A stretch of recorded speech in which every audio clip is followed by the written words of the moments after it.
बायोजिओकेमिकल सायकलमधली gaseous सायकलमधली शेवटची cycle कोणती आपली नायट्रोजन सायकल. त्याच्यामध्ये काय होईल, नायट्रोजन सर्क्युलेशन होईल बायोटिक आणि अबायोटिक कंपोनेंट्समध्ये, ते आपल्याला बघायचं आहे. ॲक्च्युली नायट्रोजन एक असा कंपोनेंट आहे जे प्रत्येक लिव्हिंग ऑर्गॅनिझमला नेसेसरी असते, कशासाठी, ग्रोथ आणि डेव्हलपमेंटसाठी. पण डायरेक्ट फॉर्ममध्ये नायट्रोजन कोणताच लिव्हिंग ऑर्गॅनिझम घेऊ शकत नाही. Every organisms need nitrogen for their growth and development, but in direct form we can't take nitrogen. आपल्याला बघायचं आता नायट्रोजन सायकल. नायट्रोजन सायकलमध्ये काय असतं बघा, circulation and recycling of nitrogen gas into the form of different compounds through various biotic and abiotic process in nature is called as nitrogen cycle. त्याच्यानंतर आपल्याला काय बघायचं, all organisms are participating in nitrogen cycle. It is an important component of protein and nucleic acid. Most organisms cannot use the free form of nitrogen. म्हणजे nitrogen cycle कशी आहे, तर Biotique आणि abiotic components मध्ये नायट्रोजनचं काय होईल, flow होईल, nitrogen नावाच्या न्यूट्रिएंट कंपोनेंटचं. त्याच्यानंतर नायट्रोजन सायकलमध्ये प्रत्येक कंपोनेंट येईल, म्हणजे लिव्हिंग ऑर्गॅनिझम, प्लांट्स येतील, ॲनिमल्स येतील, मायक्रोब्स येतील आणि अबायोटिक फॅक्टर सुद्धा येतील. कशामध्ये, नायट्रोजन सायकलमध्ये. तर नायट्रोजन सायकलमध्ये काही इम्पॉर्टंट प्रोसेस येत असतात. तर इम्पॉर्टंट प्रोसेस ऑफ नायट्रोजन सायकलचा नायट्रोजन फिक्सेशन, अमोनिफिकेशन, नायट्रिफिकेशन अँड डिनायट्रिफिकेशन. तर सगळ्यात पहिले आपण काय बघू, तर ॲटमॉस्फिअरमध्ये फ्री फॉर्ममध्ये असलेला नायट्रोजन, ॲटमॉस्फिअरमध्ये फ्री फॉर्ममध्ये असलेला नायट्रोजन. इथून बघू आपण, हे आहे ॲटमॉस्फिअरिक नायट्रोजन. हे नायट्रोजन आहे की नाही, तुम्ही नाही का, तुम्हाला मी सांगितलं होतं नायट्रोजन फिक्सेशन टर्म सांगितली होती. नायट्रोजन फिक्सेशन म्हणजे काय असते, तर सॉईलमधले जे मायक्रोब्स असतात, सॉईलमधले मायक्रोब्स कोणते, रायझोबियम, अझोटोबॅक्टर, हे काय करतात, हवेमधला जे नायट्रोजन आहे हे सॉईलमध्ये एकदम फिक्स करतात. त्याला आपण काय म्हणतो, nitrogen fixation. Conversion of nitrogen into nitrates or nitrites. म्हणजे नायट्रोजनचं काय व्हायला, सॉईलमध्ये फिक्सेशन व्हायला, कोणत्या स्वरूपात, एक व्हायला नायट्रेट्सच्या स्वरूपात आणि दुसरं व्हायला नायट्रिक्सच्या स्वरूपामध्ये. तर सगळ्यात पहिले काय बघा, हे नाही का ॲटमॉस्फिअरिक नायट्रोजन आहे. हे ॲटमॉस्फिअरिक नायट्रोजनचं सॉईलमध्ये फिक्सेशन कोण करायलं, रायझोबियम नावाचे मायक्रोब्स करायचे. जेव्हा नाही का सॉईल ॲटमॉस्फिअरच्या कॉन्टॅक्टमध्ये येईल, तेव्हा काय होईल, हवेमधलं जे नायट्रोजन आहे, हे हवेमधलं नायट्रोजनचं कन्व्हर्जन कशामध्ये होईल, अमोनियामध्ये होईल. कशामध्ये होईल, अमोनियामध्ये, NH3 मध्ये होईल. हे कोण करल, तर सॉईलमधले जे मायक्रोब्स प्रेझेंट आहेत, रायझोबियम नावाचे, अझोटोबॅक्टर नावाचे, हे काय करते, हवेमधलं नायट्रोजन, ॲटमॉस्फिअरिक नायट्रोजनचं फिक्सेशन करतील आणि अमोनियामध्ये कन्व्हर्जन करतील. याला आपण काय म्हणतो, नायट्रोजन फिक्सेशन. तर ही कोणती मेथड झाली, ही कोणती प्रोसेस झाली, नायट्रोजन फिक्सेशन. हे एक इम्पॉर्टंट प्रोसेस येते आपल्या याच्यामध्ये नायट्रोजन सायकलमध्ये. त्याच्यानंतर हे जे नायट्रोजन फिक्सेशन झालं अमोनियाच्या स्वरूपामध्ये, हे नाही का प्लांट्स जे असतात, प्लांट्स कोणते, तर लेग्युमिनस प्लांट. लेग्युमिनस प्लांट म्हणजे असे प्लांट ज्या प्लांटला डाळी येतात. डाळी म्हणजे ज्याच्यामध्ये पल्सेस वगैरे येत असतात सगळे.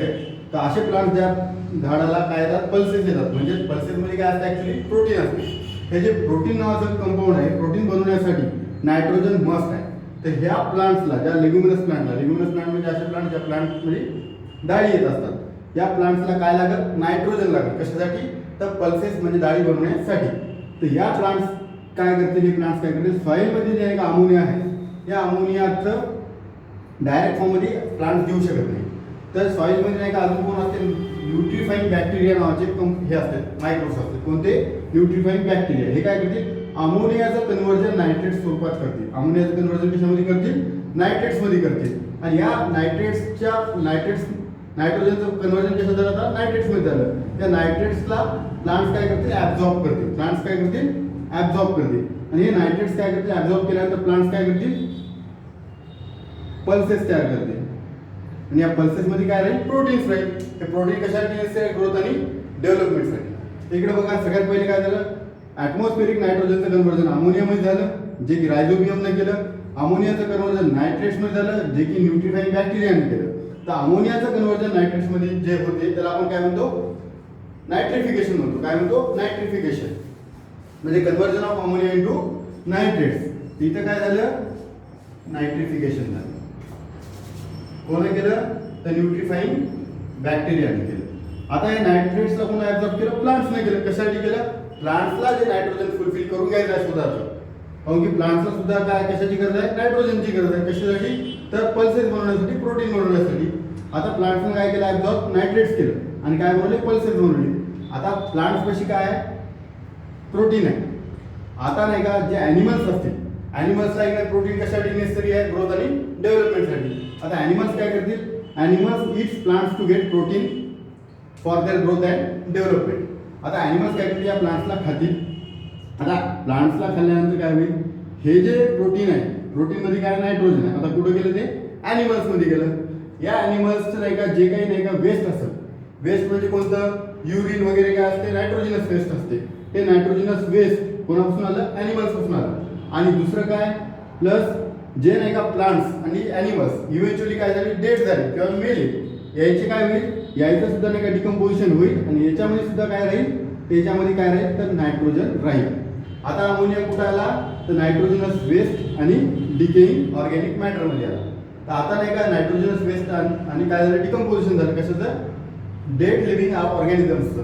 तर आता काय भेटलं आपल्याला, अमोनिया भेटला. ते अमोनिया कुठे येईल, सॉईलमध्ये येईल. आला सॉईलमध्ये. आता या सॉईलमधल्या अमोनियाचं काय होईल माहिती आहे का, इथं न्यूट्रिफाईंग बॅक्टेरिया काय करतील, हे जे NH3 आहे, जसं इथे NH3 होता, या NH3 पासून पुन्हा काय करतील, नायट्रेट्स करतील. म्हणजे काय करतील, नायट्रिफिकेशन करतील. आणि दुसरे जे डिनायट्रिफाईंग बॅक्टेरिया असतील, काय असतील, डिनायट्रिफाईंग बॅक्टेरिया, हे काय करतील, डिनायट्रिफिकेशन करतील. काय करतील,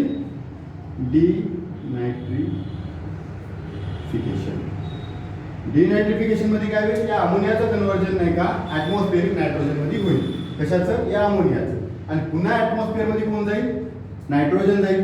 हे पुन्हा नायट्रोजन कुठे येईल, पुन्हा रायझोबियम अझोटोबॅक्टर सॉइलमध्ये आणतील, अमोनियामध्ये कन्व्हर्जन करतील. अमोनियातून याचं कन्व्हर्जन कशामध्ये होईल, नायट्रेट्समध्ये होईल.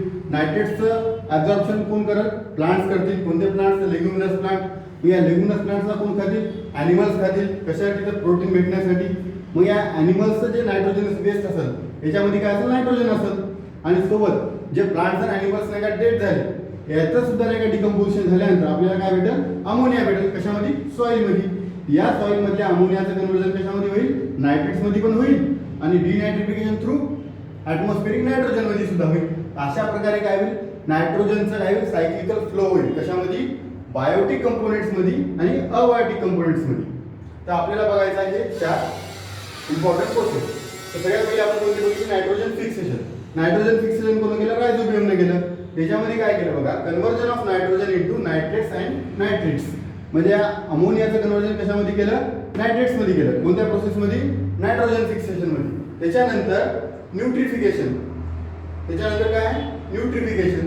न्यूट्रिफिकेशनमध्ये काय झालं, नायट्रिफिकेशनमध्ये अमोनियाचं कन्व्हर्जन कशामध्ये झालं, नायट्रेट्समध्ये झालं.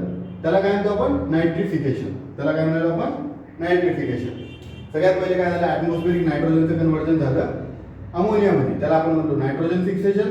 हे अमोनियाचं कन्व्हर्जन झालं नायट्रेट्समध्ये, त्याला आपण म्हणलो नायट्रिफिकेशन. आता या नायट्रिफिकेशन नंतर काय झालं, तर पुन्हा नाही का प्लांट्समध्ये नाही का काय गेला, नायट्रेट्स गेले, ॲब्झॉर्ब केले. ॲनिमल्समध्ये गेले, ॲनिमल्समधून नाही का पुन्हा सॉइलमध्ये आले अमोनिया. आणि हे अमोनियाचं काय गेलं, डिनायट्रिफिकेशन झालं. काय झालं, डिनायट्रिफिकेशन. डिनायट्रिफिकेशन म्हणजे अमोनियाचं कन्व्हर्जन कशामध्ये व्हायला, ॲटमॉस्फेरिक नायट्रोजन गॅसमध्ये व्हायला. तर इन दिस वे काय व्हायची, नायट्रोजन सायकल आपली कंप्लीट व्हायची. नायट्रोजन सायकल अशी सतत चालायची. तर पहिले 2 पॉईंट काय सांगितले होते मी तुम्हाला, circulation and recycling of nitrogen gas into the form of different compounds through various biotic and abiotic factors. म्हणजे बायोटिक फॅक्टर्स बी आले इथं, रायझोबियम असेल, प्लांट्स असेल, ॲनिमल्स असेल, हे काय झाले, बायोटिक फॅक्टर झाले. अबायोटिक फॅक्टर काय झाले, तर जे सॉइल झाली, ॲटमॉस्फिअर झालं, हे काय झाले, अबायोटिक फॅक्टर झाले. तर याच्यामध्ये काय व्हायला, ही प्रोसेस चालू राहील, कोणती, नायट्रोजन सायकल. त्याच्यानंतर all organisms are participate in the nitrogen cycle. म्हणजे मायक्रोब्स पण आले, प्लांट्स पण आले आणि ॲनिमल्स पण आले. कशामध्ये, नायट्रोजन फिक्सेशन नावाच्या सायकलमध्ये. It is an important component of protein and nucleic acid. हे जे प्रोटीन आहे प्लांट्सने तयार केले, कोणापासून तयार केलं, तर नायट्रेट्स पासून केलं, म्हणजे नायट्रोजन कंपाऊंड्स पासून तयार केलं. तर प्रोटीन बनवण्यासाठी कशाची गरज असते आपल्याला, नायट्रोजन नावाच्या कंपाऊंडची गरज असते. त्याच्यानंतर most organisms cannot use the free form of nitrogen. Direct form मध्ये ॲटमॉस्फेरिक नायट्रोजन कोणी यूज केलं का, प्लांट्सने, ॲनिमल्सने नाही केलं. तर काय केलं, नायट्रोजनचं कन्व्हर्जन कशामध्ये झालं, अमोनियामध्ये. अमोनियाचं कन्व्हर्जन नायट्रेट्समध्ये. नायट्रेट्सच्या स्वरूपामध्ये काय केलं, प्लांट्सने आणि ॲनिमल्सनं नायट्रेट्सच्या स्वरूपामध्ये प्लांट्सने ॲब्झॉर्ब केलं. कशाला, नायट्रोजनला. आणि ॲनिमल्सनं प्रोटीनच्या स्वरूपामध्ये ऍब्झॉर्ब केलं. कशाला? नायट्रोजनला. पण डायरेक्ट फॉर्म मध्ये कोणी ऍब्झॉर्ब केलं का? घेतलं का नायट्रोजन? नाही घेतलं. पण नायट्रोजन कशासाठी गरज होतं आपल्याला नायट्रोजनची? तर ग्रोथ आणि डेव्हलपमेंटसाठी. म्हणून आपल्या प्रोटीनला आपण काय म्हणतो?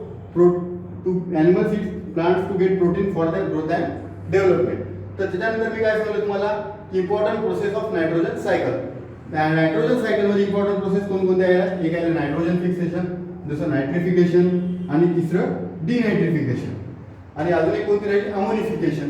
अमोनिफिकेशन म्हणजे काय? Release of ammonia through decomposition of dead bodies and excretory waste. हे जे नाही का ॲनिमल्स नाही का प्रोटीन घेतलं प्लांट्स पासून, याच्यापासून जे नायट्रोजन वेस्ट आलं प्लस डेड लिव्हिंग ऑर्गॅनिझम्स आहेत याच्यापासून काय झालं? तर अमोनिफिकेशन झालं. म्हणजे नाही काय प्रोटीन पासून काय झालं? अमोनिया तयार झालं किंवा रिलीज झालं. त्याला काय म्हणतो आपण? अमोनिफिकेशन. अमोनिफिकेशन. तर या 4 इम्पॉर्टंट प्रोसेस मध्ये काय होईल? आपली नायट्रोजन सायकल कंप्लीट व्हायची. तसंच अजून एक नाही का नॅचरली काय होते? नायट्रोजन फिक्सेशन कसं होते? तर जे ॲटमॉस्फिअरिक नायट्रोजन असते, ॲटमॉस्फिअरिक नायट्रोजनचं डायरेक्ट नाही का नायट्रेटच्या स्वरूपामध्ये कन्वर्जन कसं होते? तर लाइटनिंग होते. लाइटनिंग म्हणजे जेव्हा वीज चमकत असते, जेव्हा वीज चमकली तेव्हा काय होते? नायट्रोजनचं कन्वर्जन डायरेक्ट नायट्रेट्समध्ये होते. हे नायट्रेट्स पुन्हा ऍब्सॉर्ब करते, प्लांट्स करते. तर अशा 2 पद्धती आहेत ज्याच्यामध्ये काय होत असते? नायट्रोजन सायकल कंप्लीट होत असते.